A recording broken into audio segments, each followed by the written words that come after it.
Bismillahirrahmanirrahim. Assalamualaikum warahmatullahi wabarakatuh. Alhamdulillahirabbil alamin wa bihi nasta'in ala umurid dunya waddin wassalatu wassalamu ala asyrafil anbiya'i wal mursalin wa ala alihi wa sahbihi ajma'in, amma ba'd. Rabbi shrah li sadri wa yassir li amri wa hlul 'uqdatam min lisani yafqahu qawli. Amin amin ya rabbal alamin. Apa kabar ibu-ibu semuanya? Oh, Masya Allah, semangat banget. Ini masyarakat Discovery aja atau ada yang dari Emerald, ada yang dari Kebayoran, ada yang dari mana-mana, ada yang nggak dari Bintaro, ada? Coba tunjuk tangan. Oh, banyak ya. Paling jauh dari mana ibu? Cikarang, Masya Allah. Ibu dari mana? Hah? Dari mana? Depok. Ibu ada lagi, ibu mah kemana, di mana-mana kajian saya ada mulu. Masya Allah. Baik, alhamdulillah, dengan suara saya yang serak-serak basah ini nggak apa-apa ya bu. Ya. Jadi hari ini Masya Allah senang banget. Saya tetangga tuh di sebelah tuh di Emerald sana. Ya, jadi rumah saya di sebelah Masjid As-Sof. Pesantrennya Maskan Hufaz di belakang Masjid As-Sof. Nah, saya punya kajian rutin hari Jumat sore. Kalau ibu mau datang setiap Jumat sore di pesantren, itu boleh datang. Kita lagi ngebahas tentang healing parenting ya. Kita lagi bahas tentang parenting ibundanya para ulama. Kalau kemarin kita bahas parentingnya Siti Hajar, Nabi Ibrahim kepada anaknya. Kemudian di pekan ini rencananya akan bahas parentingnya atau pola asuhnya ala ibundanya Anas bin Malik radhiyallahu anhu dan seterusnya. Jadi kalau mau datang silakan di hari Jumat. Nah, hari ini temanya menarik karena semuanya pasti mengalaminya. Temanya apa? Temanya adalah tuntutan perempuan yang antara tuntutan, kelelahan dan ekspektasi. Ibu lelah ya Bu ya? Lelah menghadapi apa? Menghadapi kehidupan yang luar biasa. Sedep banget rasanya ya.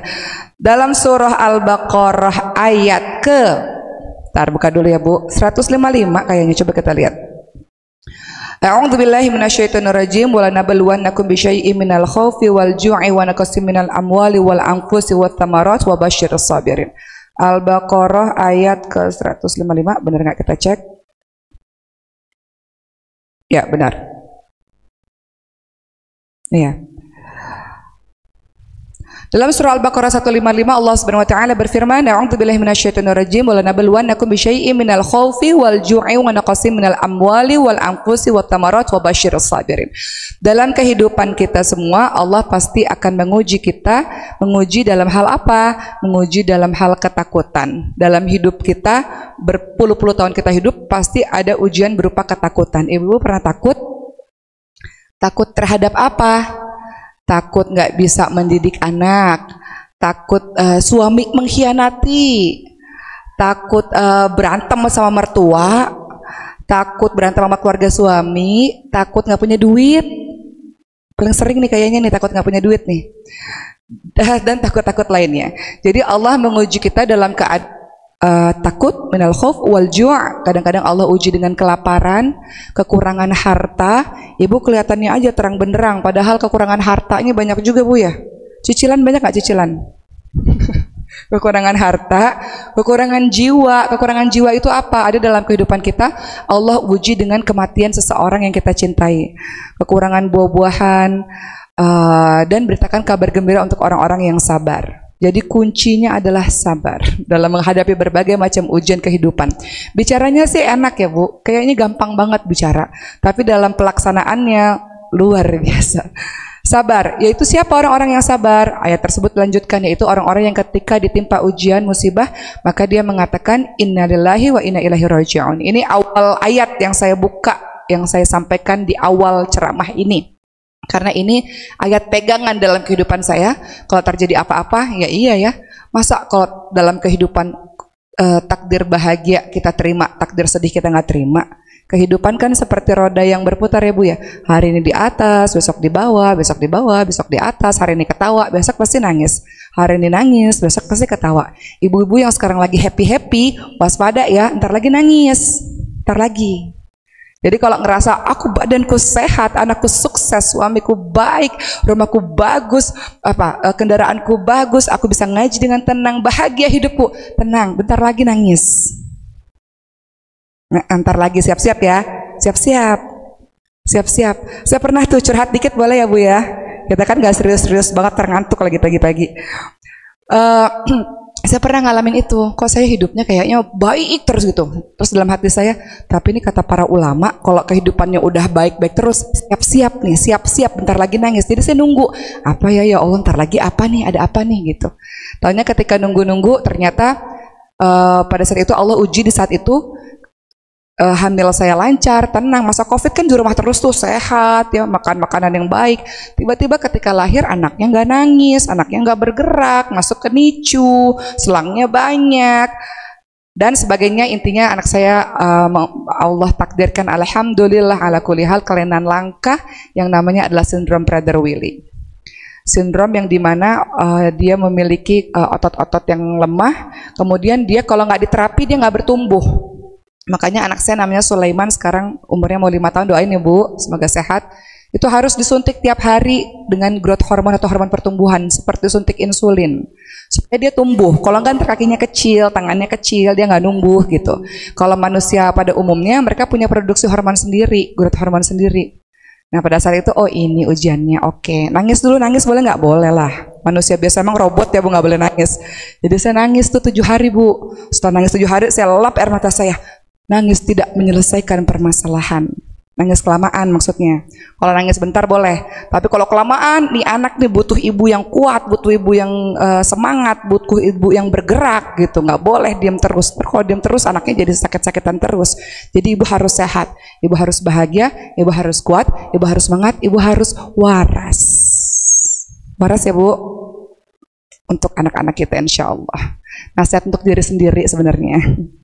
Baik, jadi kembali lagi dalam surah Al-Baqarah 155 sebagai muqaddimah dari saya, ini ayat yang saya suka banget karena kalau terjadi apa-apa saya jadi tahu bahwa ya udah hidup itu nggak selamanya bahagia terus. Ujian dari Allah kan nggak hanya berupa ya ujian Allah berupa kesedihan, berupa kebahagiaan gitu.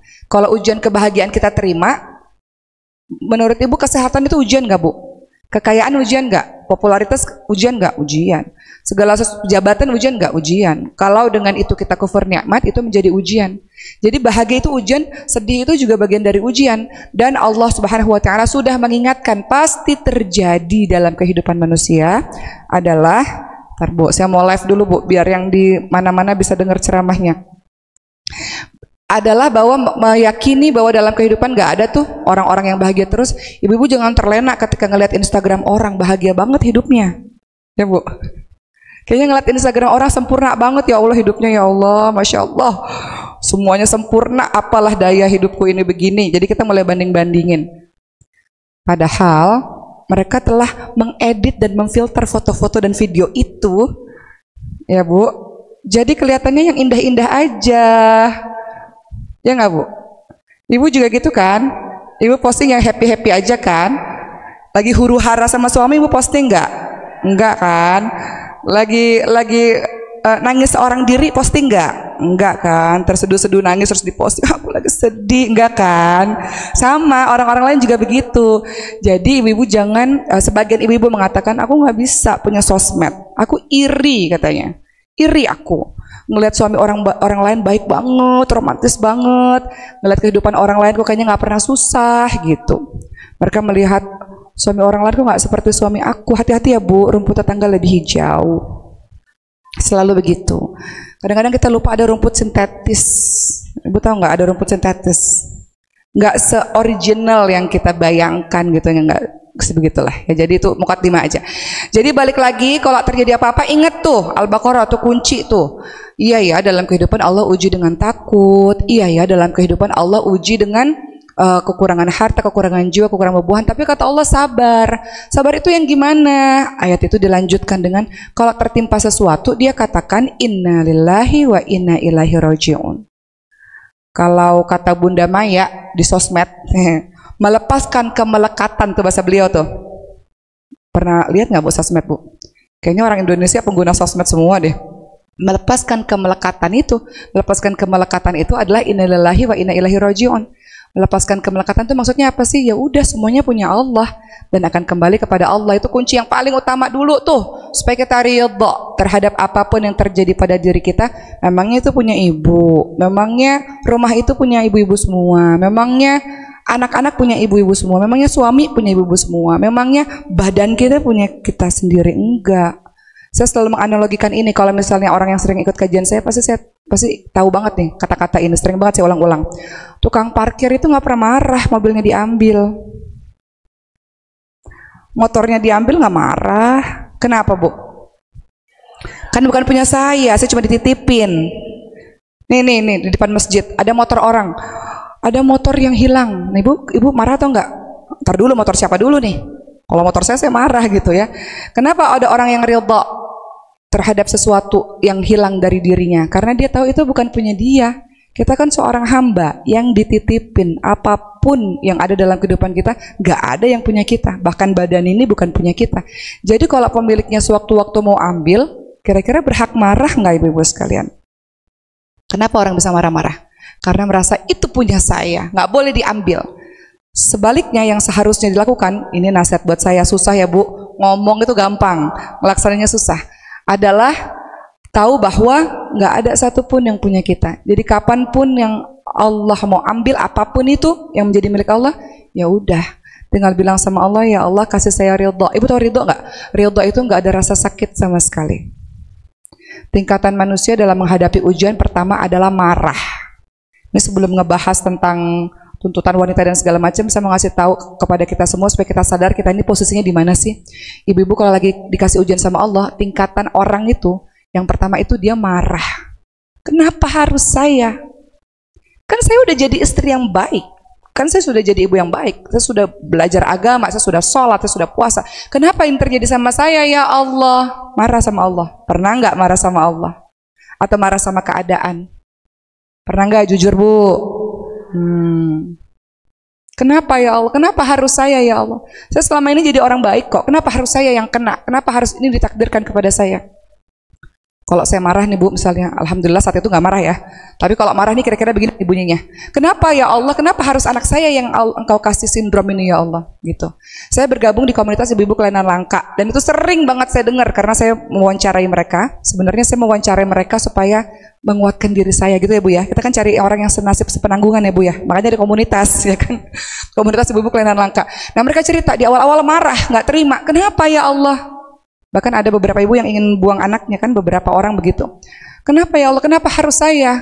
Kenapa saya harus ngalamin ini? Belum selesai satu masalah, selesai datang masalah berikutnya. Nah kalau begitu ntar berkaca pada kisahnya Nabi Ayub, surah Al-Anbiya 83, lihat kisahnya. Nabi Ayub itu dikasih ujian sakit, belum kelar sakitnya, dikasih anak-anaknya meninggal, belum kelar sedihnya, dikasih seluruh hartanya habis. Tapi Nabi Ayub alaihissalam dalam surah Al-Anbiya 83 bilang apa? Anni masaniyad durru wa anta arhamur rahim. Ya Allah saya sakit ya Allah, sakit ya Allah. Tapi Engkau yang maha penyayang dari semua penyayang. Artinya apa? Ngadu aja sama Allah, ya Allah capek, ya Allah sakit, ya Allah sedih, ya Allah. Tapi Engkau lah yang maha penyayang dari semua penyayang. Mungkin kemarin dikasih sehat lupa sama Allah, dikasih bahagia lupa sama Allah, dikasih kaya raya lupa sholat malam. Coba deh jujur, kalau lagi sedih pasti nangisnya lebih menghayati, benar nggak ibu-ibu sekalian? Kalau lagi nggak punya duit, lagi sedih sama suami, lagi sedih sama anak-anak, lagi berantem sama siapa, ntar di sepertiga malam tuh bisa terseduh-seduh gitu.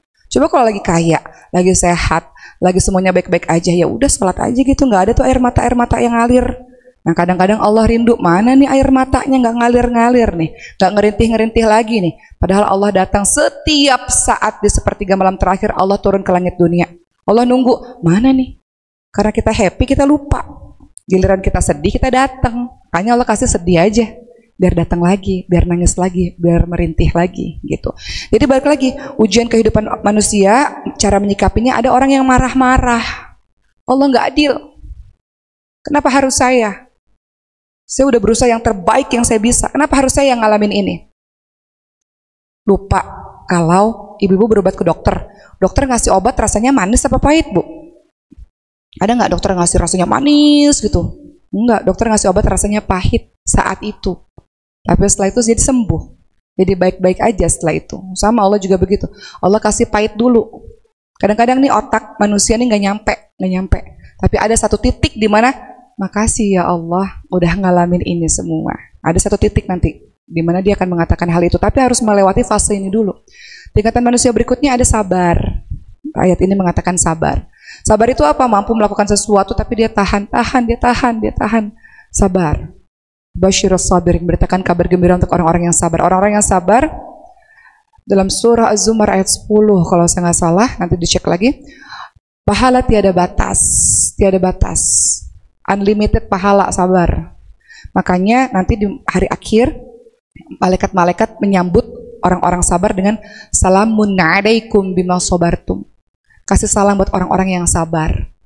Karena malaikat tahu susah banget jadi orang yang sabar, menghadapi kehidupan dunia itu susah. Saking mulianya orang-orang sabar itu dikasih salam khusus orang-orang sabar. Salamun alaikum bima sabartum. Yuk masuk ke surga, salam sejahtera buat kalian orang-orang yang sabar selama di dunia. Udah cukup sabarnya. Sekarang silakan berbahagia di surganya Allah. Tuh kata malaikat tuh menyambut orang-orang yang sabar. Saking susahnya sabar itu. Bicara sih gampang, tapi ngalamin dan menjalankannya nggak mudah. Tapi harus ngalamin supaya bisa belajar sabar yang sesungguhnya. Kalau cuma baca doang, denger doang, nggak berasa. Makanya Allah kasih ujian setiap orang nih. Walaupun bukannya seger-seger nih pagi hari nih. Oh, ujian hidupnya ya Allah. Kalau andaikan saya bisa lihat satu persatu gitu, ya Allah yang ini ujian hidupnya begitu, yang ini begitu. Nggak bakal saya ngeluh. Kehidupan ibu lebih berat dibanding kehidupan saya. Gitu ya. Yang ketiga, ridha. Tingkatan berikutnya ridha. Terserah ya Allah, apapun terserah. Toh semua takdir nggak ada yang buruk. Semua takdir itu baik. Setuju nggak? Tapi kenapa ada takdir buruk? Dia bukan buruk. Hanya kita aja nih, otak kita yang nggak mampu memahami sehingga kita mencap itu buruk.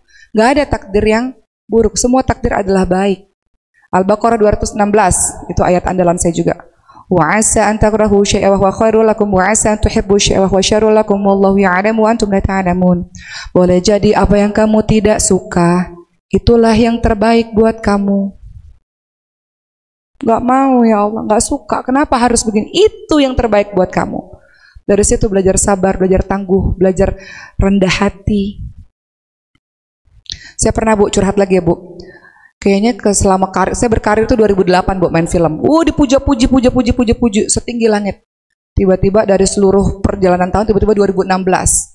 Entah dari mana datang ini buzzer nggak tahu dari mana. Saya nggak pernah buat kesalahan yang kepleset gitu. Tiba-tiba buzzer hentikan Oke Dewi dari televisi, nggak boleh ceramah dan lain-lainnya. 4 bulan tuh Bu. Datang dari mana-mana nggak tahu dari mana-mana. Akun-akun yang nggak tahu siapa gitu. Terus kemudian saya jadi belajar. Iya ya, kita perlu loh sesekali dicaci maki ibu sekalian. Perlu loh sesekali dikata-katain sebegitunya. Kenapa? Supaya nggak tinggi terus. Supaya turun, jadi membumi lagi gitu. Kadang kalau kita dipuji-puji setinggi langit jadi terbang terlalu tinggi, harus ada yang narik lagi. Nah, caci makian, hinaan, dan sebagainya membuat kita tertarik lagi untuk membumi lagi gitu. Jadi saya belajar dari itu, Masya Allah ya, begitulah cara Allah untuk kita ditarik untuk kembali membumi lagi gitu. Jadi banyaklah terjadi dalam kehidupan kita yang semua ujungnya adalah baik. Takdir Allah semuanya adalah baik. Boleh jadi apa yang kamu tidak suka, Al-Baqarah 216, adalah yang terbaik buat kamu. Boleh jadi apa yang kamu suka, itu nggak baik buat kamu. Ibu doa, ya Allah minta kaya ya Allah, kaya ya Allah. Saya pernah lihat video Bu di sosmed. Dia doa depan Ka'bah, orang asing. Fulus ya Allah, fulus gitu. Doanya duit gitu ya. Minta duit ya Allah, fulus gitu ya. Ibu-ibu minta kaya, terus Allah nggak kasih. Kenapa coba? Karena Allah tahu kalau dikasih kaya hari itu ntar lupa sama Allah. Kalau dikasih kaya hari itu ntar jadi berebut mungkin, jadi fitnah. Maksudnya jadi berebut, berantem antara anggota keluarga gitu. Kalau dikasih kaya mungkin suaminya macam-macam. Jadi udah segitu dulu kata Allah. Ya, jadi boleh jadi apa yang kita pengen, apa yang kita suka kata Allah, jangan nggak sekarang, nggak saatnya sekarang. Boleh jadi ketika ibu minta sembuh, boleh jadi lupa sama Allah. Orang sakit itu nikmat di satu sisi. Nikmat kenapa? Nikmat pertama, Allah kasih waktu dia mempersiapkan pertemuan dengan Allah. Daripada mati mendadak, orang yang maksiat mati mendadak, nggak ada persiapan. Kemudian yang kedua, pada saat dia sakit, setiap kali dia sabar, Allah menggugurkan dosa-dosanya. Jadi sebenarnya kalau kita memandang orang sakit dari sisi yang berbeda, itu nikmat untuk orang-orang yang sakit. Walaupun berat ya perjalanannya Bu. Saya menghadapi ibu saya sakit dari usia saya 15 tahun, ibu saya autoimun pemphigus vulgaris yang kulitnya melepuh semua gitu sampai hari ini. Dan panjang ceritanya, kemarin serangan jantung dan sebagainya. Ya begitu ya Bu ya. Jadi tingkatan yang berikutnya yang ketiga ridho, nggak sakit. Caranya gimana nggak sakit? Ya minta sama Allah, ya Allah, ridho ya Allah. Ibu-ibu di Gaza, kalau bisa lihat videonya di sini nggak, saya belum siapin videonya. Kata-kata ibu-ibu di Gaza apa? Ya Allah, alhamdulillah ya Allah, anak saya syahid. Pernah lihat nggak videonya? Anak saya syahid ya Allah, alhamdulillah, segala puji bagimu ya Allah. Ya Allah, rumah saya hilang ya Allah, nggak ada rumah ya Allah, alhamdulillah ya Allah. Bahkan kalau belum cukup ya Allah, ambil diriku sepanjang kau ridha ya Allah, alhamdulillah ya Allah. Pernah nggak ngeliat video itu?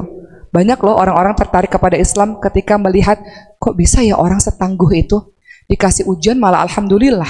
Pernah nggak Bu dikasih ujian alhamdulillah?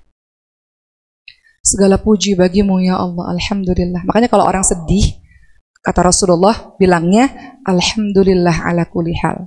Segala puji bagimu ya Allah untuk semua keadaan. Engkau yang maha baik ya Allah. Aku ini hamba ya Allah, terserah Engkau. Terserah. Cuman kasih aku kekuatan ya Allah untuk bisa melaluinya. Semua yang terjadi dalam kehidupan kita, ibu-ibu sering dengar ini. Bahkan daun yang berguguran dari pohonnya, itu semua atas izin Allah. Ada orang nyakitin kita, itu sudah atas izin Allah, sudah takdir Allah. Hari itu, jam segitu, detik itu, dia nyakitin kita. Ya udah, apa yang mau kita lakukan? Terima takdir Allah. Ridho. Ridho apa? Nggak sakit. Ya Allah, nggak sakit ya Allah. Saya pernah sakit nggak? Ya pernah lah, manusia biasa Bu. Kalau ngomong mah gampang ya. Dalam pelaksanaannya pernah juga. Ketika saya sakit gimana? Saya cuma pegang hati saya nih. Ya Allah sakitnya ya Allah. Gitu. Ya Allah sembuhin ya Allah, sembuhin. Ya Allah sembuhin gitu. Dipegang-pegang gitu, dielus-elus sakit ya, rasanya itu sakit gitu. Dielus aja. Ibu harus cinta diri sendiri sebelum cinta orang lain. Dirinya harus diperhatikan dulu sebelum kamu perhatikan orang lain. Sayangin dirinya gitu. Kadang-kadang saya gini, aduh saya sayang banget sama saya sayang banget sama diri saya sendiri ya Allah. Saya elus-elus aja, saya peluk diri sendiri ya Allah. Saya sayang banget sama diri saya sendiri gitu. Kadang-kadang mesti ngeliat kaca, ngeliat kaca. Kamu itu berharga, kamu baik hati, kamu itu cantik, kamu itu kamu itu puji diri sendiri Bu. Ibu jangan bilang saya lemah, saya bodoh, saya nggak berharga, jangan begitu. Nggak boleh, pantang itu di lisan, nggak boleh. Harus ngeliat kaca tuh, hobi saya tuh ngeliat kaca. Saya gini. Oke kuat, oke hebat, oke baik, ayo bergerak lagi. Orang-orang tuh ngebutuhin kamu, anak-anak ngebutuhin kamu, umat butuhin kamu, ayo gitu. Bangkit lagi gitu. Makanya harus punya tombol happy, tombol sedih. Secepat itu berubahnya. Depan orang banyak, klik tombol happy. Ntar kalau udah di rumah, di kamar sendirian, klik tombol sedih. Gitu ibu-ibu sekalian. Nggak boleh depan orang. Misalnya nih saya datang ke sini, kan saya manusia biasa ya Bu. Emangnya saya nggak punya masalah, nggak punya kesedihan, punya. Tapi kalau saya datang, ibu-ibu jangan lupa untuk selalu berbahagia dalam kehidupan ibu-ibu semua. Supaya ibu selalu happy dan selalu waras, kan nggak mungkin. Ya nggak Bu? Jadi ditekan dulu tombolnya, klik tombol happy, happy deh, gitu. Gitu Bu. Saya mau cerita, banyak cerita ya saya hari ini ya, kayaknya dalil-dalilnya kurang nih kayaknya nih. Nggak apa-apa lah Bu ya, udah lama nggak pulang ke Indonesia jadi pengen curhat-curhatan. Saya baru berapa hari Bu di Indonesia, saya tinggal di Mesir Bu. Jadi ke Indonesia tuh cuma 2 bulan, cuman setahun tuh sekali, cuma 2 bulan gitu. Saya pernah cerita nih, ini cerita-cerita atau mau serius-serius nyatet nih? Cerita aja, kalau nyatet saya serius nih, nggak cerita-cerita. Ya udahlah cerita-cerita dulu ya Bu, nanti masuk lagi ke dalil-dalil ya. Saya ceramah di Islam itu indah Bu, dulu. Ada Ustadz Syam, nah Ustadz Syam ini sering cerita ke jamaah, jadi saya berani juga cerita. Kata Ustadz Syam gini, waktu awal-awal jadi penceramah itu, kata beliau, saya teringat satu nasihat dari Uma Oki katanya. Apapun yang terjadi, jemaah atau murid atau teman-teman tuh nggak mau tahu apapun yang terjadi pada dirimu. Kalau kita menyampaikan sesuatu ya orang maunya ya kita nyampaikan sesuatu tentang kebaikan kita sendiri, sedih gimana bisa. Jadi pernah dalam satu ketika beliau lagi ada masalah dalam kehidupan. Ibu-ibu pikir kalau kita lagi live setiap hari jam 5 pagi bertahun-tahun, sebelum jam 5 pagi nggak terjadi sesuatu dalam kehidupan kami. Mungkin berantem sama pasangan, mungkin anak masuk rumah sakit gitu ya. Mungkin ada yang meninggal gitu. Kita nggak pernah tahu selama bertahun-tahun pasti ada kejadian sebelum jam 5 pagi itu. Benar nggak Bu? Di TV kan orang nggak mau tahu apa-apa. Orang taunya kita happy setiap saat. Ya kan? Nah pada saat itu beliau kelihatan tuh wajahnya. Kemudian saya tegur, Ustadz, jemaah tuh nggak perlu tahu kita lagi sedih kah, kita lagi marah kah, kita lagi kesel kah. Yang jemaah mau tahu kita lagi nyampein sesuatu kebaikan. Oleh karena itu perlu namanya tombol happy dan tombol sedih. Ingat ya Bu, dalam kehidupan perlu tombol, pencet gitu. Depan orang tombol happy, depan Allah tombol sedih lagi gitu. Biarlah Allah jadi saksi kesedihan dan air mata ibu-ibu sekalian. Siapa yang menguatkan? Allah Subhanahu wa taala. Siapa yang membuat tertawa dan bahagia? Allah Subhanahu wa taala. Jadi tombol sedihnya sama Allah aja, nangis-nangisnya sama Allah aja. Nah, menurut beliau itu nasihat